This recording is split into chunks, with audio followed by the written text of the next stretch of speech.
Public private partnership వచ్చింది.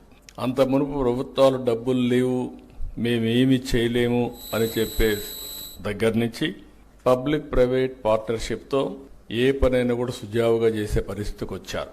ఒక road కావాలి, ఒక టెలిఫోన్ సర్వీస్ కావాలి, పవర్ కావాలి, లేకపోతే ఒకటి కాదు, అనేక సేవలు అందించడం దీంట్లో ప్రారంభమైంది.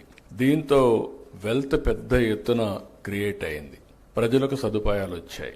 ఒకప్పుడు విశాఖపట్నం నుంచి విజయవాడకు రావాలంటే నరక యాతనగా ఉండేది. నేను చీఫ్ మినిస్టర్గా ఒకసారి నెల్లూరుని తిరుపతికి పోవాలంటే ఒక్కొక్క రోడ్డు 5-6 అడుగుల కింద ఉండేది. ముంతలు, గోతులు చాలా భయంకరంగా ఉండేటివి. దీనివల్ల ఏదైతే ఇప్పుడు నేషనల్ హైవేస్ చూస్తే one of the best roads వచ్చాయి. ఒక విధంగా చెప్పాలంటే ఒకసారి సంతోషం. మలేషియాను చూశాను నేను ఆ రోజుట్లో. చిన్న దేశం, బుడ్డ దేశం, 2 కోట్ల జనాభా. వాళ్ళది east west corridor 8 lane road. ఇది ఎర్లీ 90s. అది చూసిన తర్వాత మన దేశం ఎందుకు మరి చేయలేకపోతుందంటే ఆనాడుండే ప్రధానమంత్రితో గట్టిగా పట్టుబడితే, నేను పదే పనిగా చెప్తే లాస్ట్లో ఈయన first road proof of concept వేసాం నెల్లూరు నుంచి చెన్నై వరకు.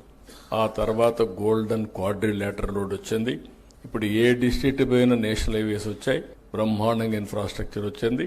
దీనివల్ల యూజర్స్ కొంత డబ్బులు పే చేస్తున్నారు. దానివల్ల వాళ్ళకి కంఫర్ట్ వస్తుంది, టైం సేవింగ్, పెట్రోల్ ఆదా అవుతుంది, లేకపోతే రైడింగ్ కంఫర్ట్ వస్తుంది, అనేక బెనిఫిట్స్ వచ్చే పరిస్థితి వచ్చింది. దీనన్నిటి వల్ల బెటర్ లివింగ్ స్టాండర్డ్స్ వచ్చాయి ప్రజలకి, కమ్యూనికేషన్లోనే లేకుంటే ఏ విషయంలో, అన్ని విషయాల్లో. అయితే ఈరోజు మనం గుర్తుపెట్టుకోవాల్సింది హ్యావ్స్ అండ్ హ్యావ్ నాట్స్ మధ్య. డబ్బులుండే వాళ్ళ దగ్గర ఎక్కువ డబ్బులు వెళ్ళిపోతున్నాయి, డబ్బులు లేని వాళ్ళు పేదరికంలోనే ఉన్నారు. ఇవన్నీ ఆలోచించిన తర్వాత ఆ రోజు మేము ఆలోచించింది global forum for sustainable transformation కింద. నాలెడ్జ్ ఉంది ప్రపంచం మొత్తం, టెక్నాలజీ అవైలబుల్ ఉంది. ఊబరైజేషన్ ద్వారా ఎందుకు మనం పొలిటికల్ ఐడియాలజీని అంటే పబ్లిక్ పాలసీస్ని ఎందుకు ప్రమోట్ చేయకూడదు, ఎందుకు ఆంటర్ప్రెన్యూర్స్ని ప్రమోట్ చేయకూడదని ఆలోచించాం. ఆ ఆలోచన నుంచి పుట్టిందే ఈ GFST.